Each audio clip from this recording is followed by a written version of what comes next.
प्रिय स्वजनों, गत 3 दिनों से आज चौथा सत्र है अपना, श्री यंत्र के बारे में समझ प्राप्त की और श्री सुक्तम के मंत्रों के बारे में हम चिंतन कर रहे हैं। 5 मंत्रों पर चिंतन किया, आज 6ठा मंत्र है। एक एक चरण बोले। प्रसाद आप सभी ने पा लिया।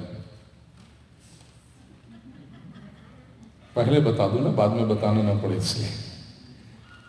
आदित्य वर्णे तपसो द्विजातो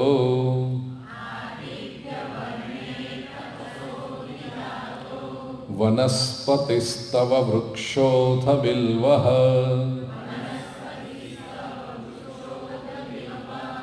तस्य फलानि तपसानुदन्तु मायान्तरायाश्च बाह्या अलक्ष्मीः।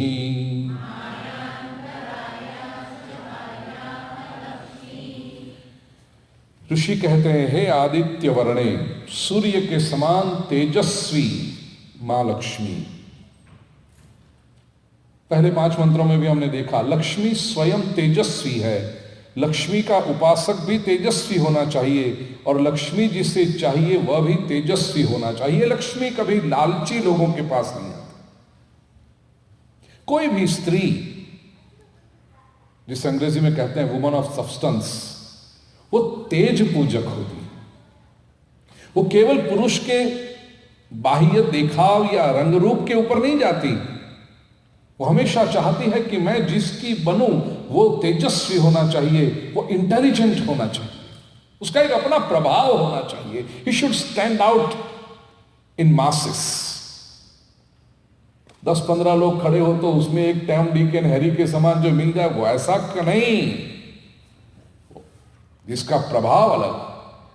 तो लक्ष्मी भी एक विशिष्ट है। आदित्य वर्णे, उसका अपना एक तेज, उसका अपना एक प्रभाव। और ये कैसे हुआ? कहा, मां तपसो द्विजातो वनस्पतिस्तव वृक्षोऽथ बिल्वः।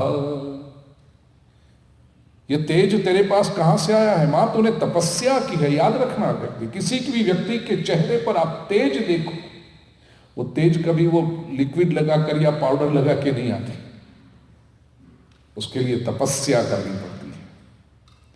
मां लक्ष्मी ने भी जो तप किया है वह तप से बिल्व वृक्ष वनस्पति निर्माण हुई।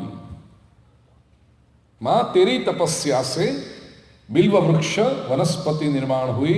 तस्य फलानि तपसानुदन्तु, तेरे तप से एक तो बिल्व फल निर्माण हुआ, बिल्व वृक्ष निर्माण हुआ। अब मां और तेरे तप से मायांतरायाश्च बाह्या अलक्ष्मी, वो बिल्व वृक्ष के फल, तस्य फल, मेरे जीवन के मायांतराया, अंतःकरण के जो अंतराय हैं, इनर कॉन्शियंस के जो हिंड्रेंसेस है, जो पर्दे हैं, अंतराय का अर्थ है पर्दा, लेयर्स, अविद्या है, अज्ञान है, ये सब दूर करें। और बाह्या अलक्ष्मी ही, बाहर की जो अलक्ष्मी है, दरिद्रता है। अलक्ष्मी का सीधा साधा अर्थ होता है पॉवर्टी, लेकिन हम चिंतन करेंगे, it's not just absence of money. Alakshmi बहुत बड़ी बात है। और मेरे वो दैन्य को नुदंतु, नाश करें। O splendorous like a rising sun, Aditya Varane, by the intense power of your penance, the wondrous medical plant Bilva was brought forth. Let its fruit, ripened by the radiance of your austerities, eradicate the ailments caused by the inner and external impurities. ऋषि ने कहता है, आदित्य वर्णे, तेजस्वी, इसके बारे में हम चर्चा कर चुके हैं। इस मंत्र में सबसे अधिक जो महत्वपूर्ण है वो बिल्व वृक्ष है। इंसिडेंटली आज यहाँ आते समय गाड़ी में भी हमारी यही मेडिकल प्लांट, नीम है, पीपल है, तुलसी है, उसके ऊपर चर्चा चल रही थी। किसी भारतीय जो रिसर्च साइंटिस्ट हैं, सात्विक पुरुष हैं, उन्होंने कहा, बात निकली कुछ बग्स और एलर्जेंट्स। मैंने कहा यहाँ इतनी एलर्जी, किसी को कुछ एलर्जी, किसी को कुछ एलर्जी, ये बग की एलर्जी, इसकी एलर्जी, पोलन की एलर्जी। अपने इंडिया में कोई तो समस्या ही नहीं है सुरेंद्र जी। इतनी स्प्रिंग आए और इतनी स्प्रिंग जाए, किसी को एलर्जी। तो डॉक्टर बैठे थे 2 मेरे साथ गाड़ी में। मैंने कहा इंडिया में वो एलर्जी है नहीं या उसके बारे में अवेयरनेस नहीं है। आदमी बेचारा चला जाए पता ही न चले।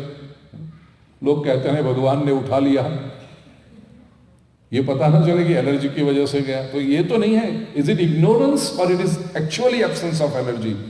तो बताया मीरा बहन ने कि हमारे यहाँ जो ऐसे प्लांट्स हैं, ऐसे ट्रीज हैं, और ये संशोधन करके कही गई बात है, केवल श्रद्धा की बात नहीं है, साइंटिफिक बेस के साथ कही गई बात कि हमारे यहाँ जो नीम है, पीपल है, ये बिल्व वृक्ष है, तुलसी है, ये सब वृक्ष they are the big absorbents of allergens. वो खींच लेते हैं ताकि सामान्य लोगों को उसका असर नहीं होता। 12 महीने रहते हैं। बिल्व वृक्ष भी इसमें आता है। सर पूछो तो यहां कहा वनस्पति। वनस्पति किसे कहते हैं? अब देखो, मैं बार बार कहता हूं कि संस्कृत भाषा इतनी समृद्ध है, इतनी रिच है, और प्रत्येक शब्द का अपना एक विशिष्ट मीनिंग होता है। अंग्रेजी में आप सिनोनिम्स को एक साथ में रखते हो थिजोरस में, लेकिन संस्कृत में ऐसा थिजोरस बनाया, अमरकोश बने समानार्थी शब्द, लेकिन समानार्थी होते हुए भी प्रत्येक का एक अलग शेड है मीनिंग का। वनस्पति किसको कहते हैं?